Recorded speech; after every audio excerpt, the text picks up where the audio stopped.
தன்னோட பசங்க இன்பாவும் சேகரும் ரத்னத்தோட தலையை வெட்டி கையில வச்சிருக்கத பார்த்துட்டு சந்திரா ஊர் மக்கள் கிட்ட, என்னோட புருஷன் தூள்பேட் சங்கர் பேரை சொன்னா இந்த ஊரே நடுங்கும், அப்படிப்பட்டவனை குடிச்சிருக்கும் போது சுத்து போட்டு கொண்டுட்டா இந்த ரத்னம். இது நடந்து 15 வருஷம் ஆச்சு. அப்பவே இவனை கொல்லணும்னு சபதம் எடுத்தேன். அப்போ என்னோட பசங்க சின்ன பசங்களா இருந்தாங்க. இப்போ அப்பே சாவுக்கு பழி வாங்கிட்டாங்க. இனிமே இந்த தூள்பேட்டையில எல்லாம் இவங்க தான் அப்படின்னு சந்திரா ஊர் மக்கள் கிட்ட சொல்லிட்டு சரண்டராக போலீஸ் ஸ்டேஷனுக்கு போறாங்க. போலீஸ் ஸ்டேஷன்ல இன்ஸ்பெக்டர் ராமன் கிட்ட, என்னையா நேற்று 3 தலை உருளுன்னு சொன்னா ஒன்னும் காணோம் அப்படின்னு பேசிட்டு இருக்கப்போ சந்திராவும் அவங்க பசங்களும் கையில ரத்னத்தோட தலையோட உள்ள வராங்க. சந்திராவோட பசங்க இன்பாவும் சேகரும் ரத்னத்தை கொன்னதுக்கு சரண்டராக, ரத்னத்தோட ஆளுங்க இன்பா, சேகர், சந்திரா எல்லாரையும் கொல்லாம விட மாட்டோம்னு போலீஸ் ஸ்டேஷனுக்கு வந்து பிரச்சனை பண்ணிட்டு இருக்காங்க.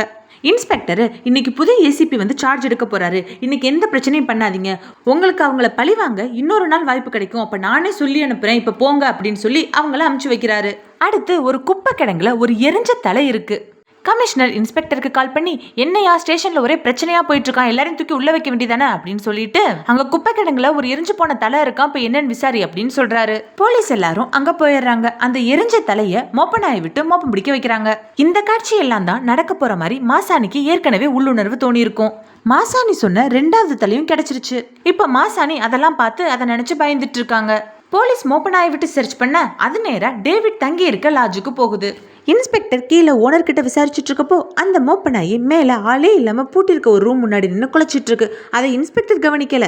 ஆனா டேவிட் கவனிச்சிடுறாரு. இன்ஸ்பெக்டர் எல்லாரையும் விசாரணைக்கு ஸ்டேஷனுக்கு கூப்பிட்டு போக வண்டியில ஏற சொல்றாரு. டேவிட் தன்னோட கன்னை ஒரு மஞ்சப்பையில வச்சு போலீஸ்க்கு தெரியாம வெளியே இருக்க குப்பை தொட்டியில போட்டுட்டு சிட்டி பாபு கிட்ட கன்னை எடுத்து வைக்க சொல்லி கண்ணை கட்டிட்டு வண்டியில ஏறாரு. ஸ்டேஷன்ல எல்லாரையும் விசாரிக்க இன்ஸ்பெக்டருக்கு டேவிட் மேலதான் சந்தேகம் வருது.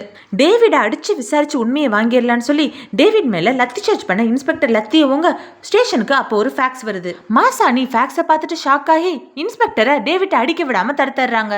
டேவிட் தான் இந்த தூள்பேட் போலீஸ் ஸ்டேஷனுக்கு புதுசா வந்த ஏசிபி. இவரோட உண்மையான பேரு வெற்றிமாறன். வெற்றிமாறன் ராமன் அனுப்பி அந்த மஞ்சப்பையோட சிட்டி பாபுவை கூப்பிட்டு வர சொல்ல, சிட்டி பாபு ஸ்டேஷன்ல வெற்றிமாறனை போலீஸா பார்த்து சந்தோஷப்படுறான். 2 பேரும் டீ குடிச்சுட்டே வெளியே போக அங்க மாசாணி ஒரு வெள்ளை பேப்பர்ல 3 தலையை வரைஞ்சிட்டு இருக்காங்க. அதை டேவிட் பார்த்துட்டு, ஒன்னு ரத்னத்தோட தலை, இன்னொன்னு குப்பை கிடங்குல கிடைச்ச எரிஞ்ச தலை, 3வது தலை யாரோடது மாசாணி அப்படின்னு கேட்க, அதுக்கு மாசாணி தெரியல சார் அப்படின்னு சொல்லிடுறாங்க.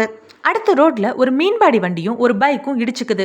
அதுல மீன்பாடி வண்டியில இருக்க ஒரு ஐஸ் பெட்டி கீழே விழுந்துருது. அதுக்குள்ள ஒரு பொண்ணோட தலை இருக்கு. மாசாணி சொன்ன அந்த 3வது தலையும் கிடைச்சிருச்சு. இப்படி அடுத்தடுத்து 3 இன்சிடென்ட் நடந்ததுனால தூள்பேட் ஏரியாவே ரொம்ப பரபரப்பா நியூஸ்ல வருது. ஏசிபி வெற்றிமாறன் அந்த 3 தலையையும் பாக்குறாரு. 1 ஆணோட தலை, மற்ற 2 பொண்ணோட தலை. மாசாணி வரைஞ்ச அந்த 3 தலை இதுதான்.